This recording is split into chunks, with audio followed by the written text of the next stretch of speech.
All right, guys. So one of my loyal subscribers was asking me to break down Tom and Shelby. All right, and we're gonna be watching a few of his videos because I think Tom and Shelby is almost like the modern day Sopranos. Ever since you guys recommended me to do a breakdown of his of his character, which we're gonna do right here through watching some of the film. Um, I started watching it and I'm shocked. And I think I discovered some of the things that he does so differently that we all can apply in order to gain the respect of those around us and to move in life more strategically.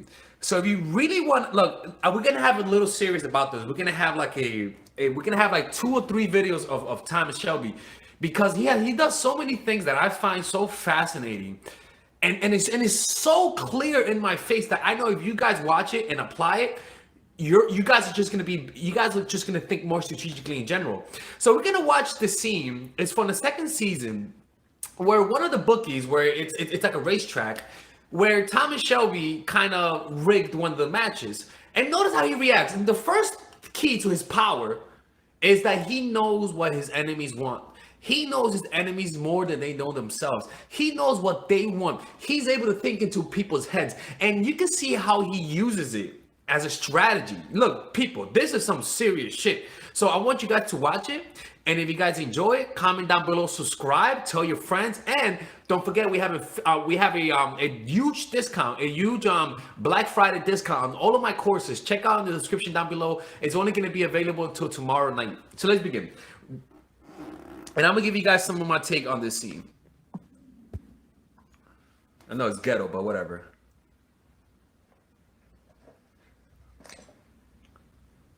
Is there any man here named Shelby? Shelby's the main character, obviously. I said, See, so he's the kind of person that uses force to get a reaction. You can tell his character. Why? Because he has no control over his emotion. This guy shows more control than him, right? And the thing is about people who are very who cannot control their emotions is that, yeah, they have a lot of force, they have a lot of manpower, but they don't but they don't have a lot of thinking. So almost everything they do is by force, and they could be outplayed by somebody who uses their heads better.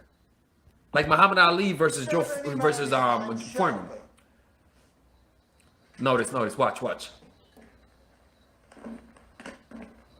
Notice how he doesn't talk, doesn't address him, just looks at him and controls the room, right?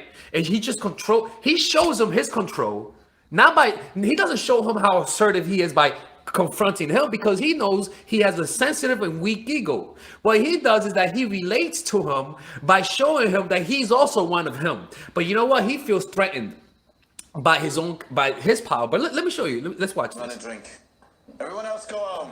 Right? Look, he shows his power, right? Look, he's like, oh shit, okay. And acts like a complete gentleman. Look at this. He sits everyone down. You go on. Let's go on. He doesn't even look at her while he's telling her to go home. And this is one of the things about power that is kind of fucked up. But when it comes to these kinds of people, you gotta be cold even if you don't want to be cold. You get me? Like you gotta be you cannot hold a position like that and be lovey-dovey. It's not how that works. In order to get the full respect of people, you have to show them a cold side to your personality from time to time. Let's keep watching. I've never approved of women in pubs, but when they look like that. You said you wanted men. So look, notice that, right? He just noticed this. Go on. He acted like he didn't notice it. I've never approved of women in pubs, but when they look like that. Boom, right? Without you guys knowing, he just registered that because he's going to use her to influence him later. What he finds out is that at everything that he does, he's trying to find out, what does he want? What does he value? How does he see himself? So that then he could treat him accordingly and lower his defenses to get what he wants. You wanted men called Shelby. You've got 3 of them. Oh, I've never heard of you. when I did hear of you, some little Diddy Coy Razor gang, I thought to myself, so what? But then you fucked me over. So now you have my undivided attention. And it was intentional. He intentionally fucked him over because he knew he would come here. He knew he's reactive. So from before anything started, he already was playing the game without him even knowing it. Because again, when you're able, when you're able to know what's inside a person's head, you can provoke them. You know how to react. It's like these politicians. How do you get black people to go out and loot and protest? Not all black people, but how do you get people how do you get a minority group to protest? You find out what's their pain point. What's their pain point? Police. White police officers, right? So if you want to create chaos, just highlight a black guy being killed by a cop because you know that's black people and minorities' weak point, and you're able to get them so emotional that they're not able to think straight, and then you're able to manipulate them, right? Being able to get inside your opponent's head is pretty much the key. And this is what he does, to be honest with you. By the way, which one am I talking to? And notice what he does, right? He shows his power by saying, who the fuck is who? But look what Shelby does. Well, I'm the oldest. He could have easily answered, and he didn't. You're nothing of my brother. He does not like, he has a very fragile ego. Look at that, instantly. Right, he's the oldest, you're the thickest. I'm told the boss is called Tommy, and I'm guessing that's you, because you're looking me up and down like I'm a fucking tart. Non-reaction. And in the next video, we're going to talk about his non-reactiveness. There's some scenes that I find fascinating. But just look at the way he looks at him. And you know, I'm not going to get ahead of myself and talk about it, but this is a lot of it is an act, to be honest with you. I want to know what you want. And notice the delayed response. I'm told the boss. And I talk a lot about having a delayed response and not responding too fast. Tommy, and I'm guessing that's you, because you're looking me up and down like I'm a fucking tart. Delayed response. Look. I want to know what you want. And now look, isn't that incredible, right? The way I even told you, his purpose is to find out what does he want. His purpose is not to get confrontational. His purpose is not to win, because he right now he wants to lose this battle to win the general war. He already has a strategy in mind. Everyone else is reacting to this moment. This dude knows this dude is thinking 3, 4, 5 steps ahead. And that's why he's willing to lose his battle, which you're gonna see. But the most important thing before he strategizes exactly what he wants to do, he finds out what does he want.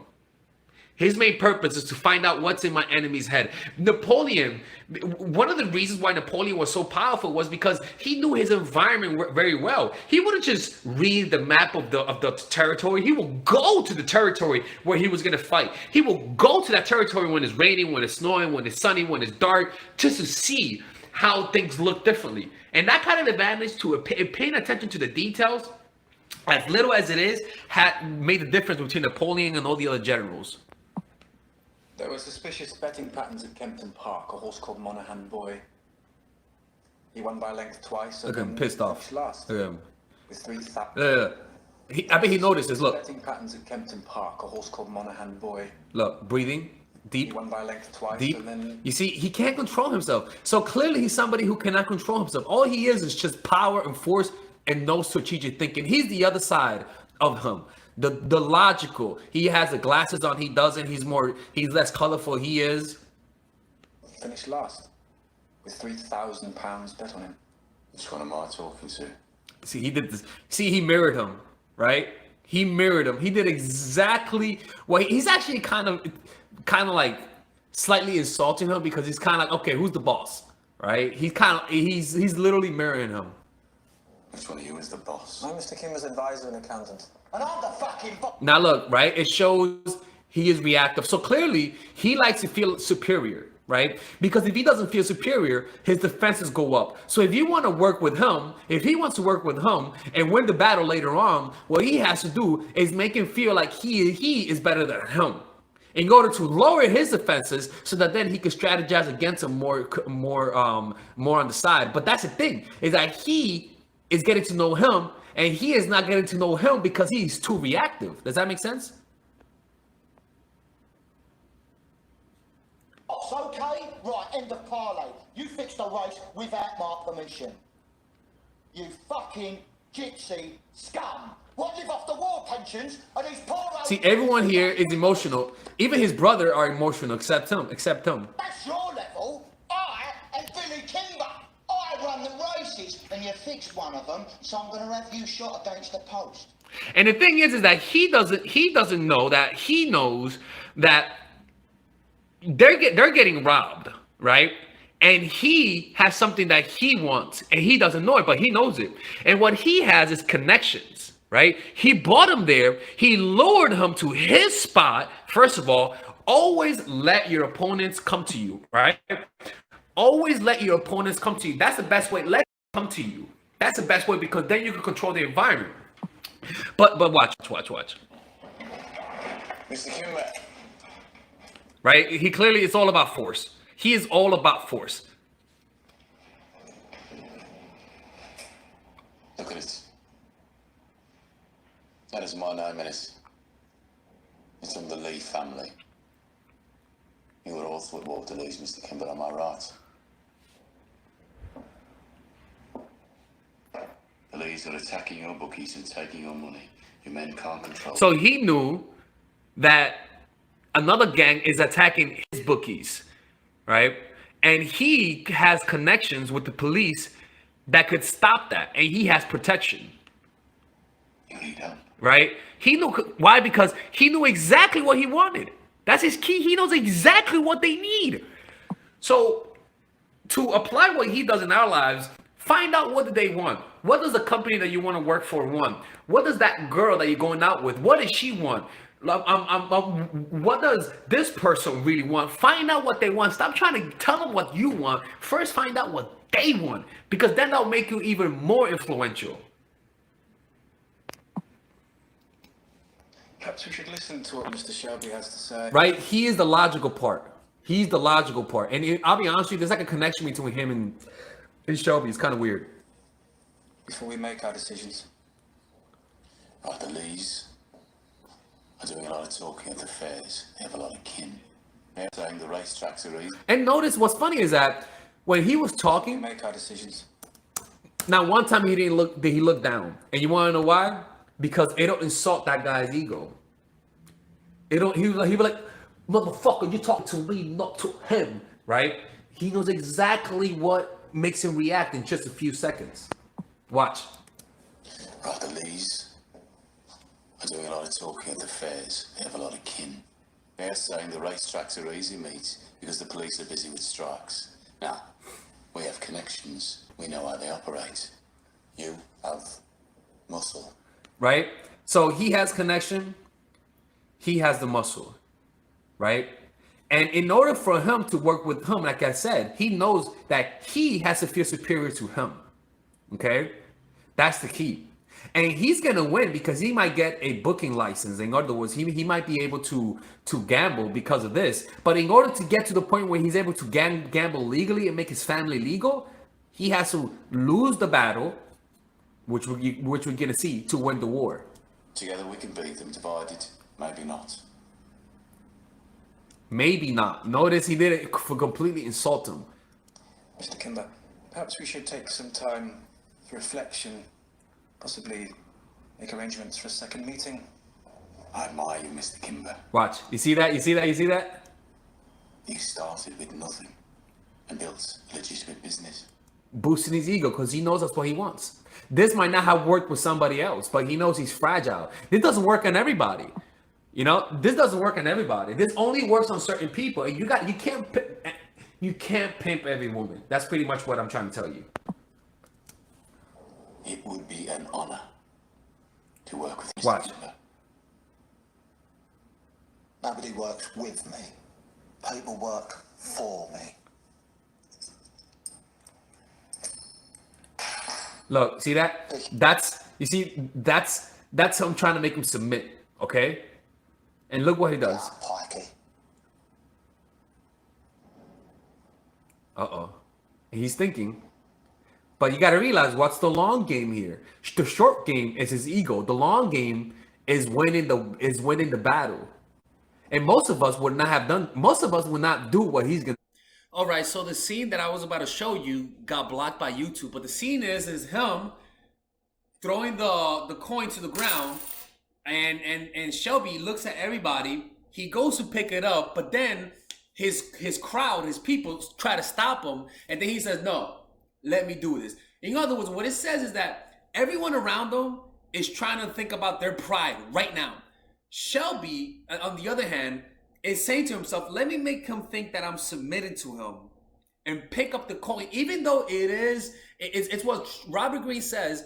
Act like show weakness to disguise your strength, so that the opponent then could lower their defenses. He picked it up not because he was submitting himself to him, but because he's playing possum. He's playing like he's the one that's submitting to him, and so it lowers the other guy's defenses. Thank you, Mr. Kimber. We will be at Cheltenham. As will I. You see, it have, and that's how it worked. But how? You guys do not know. He just won. He won. But the key to him winning is to make the other one think he won. Make him think that he won. Make them think they won, because their defense is lower, and then you're able to strategize. The number one key about him, because look, watch. Look at this, right? Look what happens after this, right? Let me show you the next scene, okay? Watch. Watch this, right? Look at the next scene. Now he's at the party with him, right? He's at a party, and look. You're right. We're more honest. Looks like you two are making a deal. We are making progress. And let me throw a small condition into the... Because look, Thomas told the girl that he was like, "Oh wow, there's women. Oh, but we would have, if I'll have a woman like that, right?" He told her to come to this ball, to this party, and bring a red dress because it'll match his handkerchief. You get what I'm saying? He said, "Bring a red dress because it'll match his handkerchief." Think about that. That means he knows that he wears red. He wears a red handkerchief before even knowing me. In other words, he saw him outside, he analyzed them, and he even told her he was aware of the finest detail that he even wore red. You get what I'm saying? A red handkerchief. So he told her to wear what? A red dress, right? Because she was there only for him, not for the show. Okay, so we saw a scene that I couldn't show you on YouTube because it was copyrighted. But the scene was Shelby going up to the woman again and telling her, "Look, go home with him because he thinks he's a ladies' man. I bought you to lower his defenses. And since I know he thinks he's a ladies' man, and the first time he saw you, he liked you, go with him and make him feel like he's the shit." And that was pretty much the scene, but I couldn't show it. But let's keep going. He thinks he's a ladies' man. He thinks he could seduce you. That means he's able to think inside his head. That means you get what I'm trying to say? That's power right there, people. That is power. Him being able to know exactly what's in his head and create a strategy based on what is inside your opponent's head is how you influence people, is how you gain power. And Shelby is a perfect example of that. A perfect example of that. All right, so the next one we're gonna do is we're gonna talk about his next trait, which we're gonna leave a secret for the next video. If you guys enjoyed this video, let me know in the comments down below. I'll make more videos about Shelby. Peace out, my friend. All right, guys. So I want you guys to check out my online course called Dark Game. That's right, people. Dark Game. And this course is pretty much I review to you the secret tactics, the secret techniques to create attraction in almost any woman, right? But not just attraction to the point that makes her want to see you all the time, where she's the one initiating all the contact, right? Now just imagine to be able to keep all of the girls in your life that you lost because of your stupidity. Imagine, and I had stupidity too. Imagine being able to keep them. Imagine being able to have 5, 6 women available to you, wanting to see you. Imagine being able to create intense relationships where they're all doing all the work. People, that kind of stuff does exist, people. I'm not going to promise you that you're going to bang like 40, 50 women. I'm going to promise you that you're going to be able to keep the women you have, that you get with. I can promise you that keeping them will increase with this course. But let me keep showing you something. This course is pretty huge, people. It's a huge course. This course has over 50 videos. 50 videos, right? And some of them you could get for free. If you just sign up, you get free videos, right?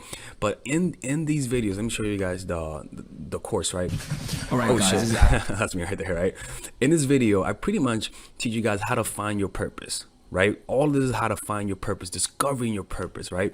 I teach you guys then about female psychology, all of the principles about female psychology you guys need to understand. I then teach you guys the mindset, the proper mindset that you guys need to deal with women.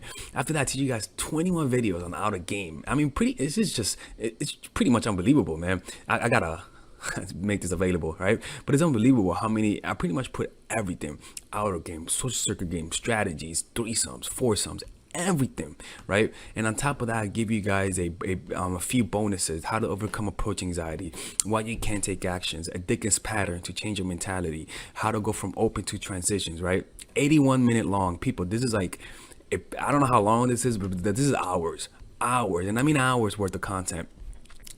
And you get a 30-day money back guarantee. I mean, you without questions asked. All for $99, people. This could be around a few thousands, to be honest with you, right?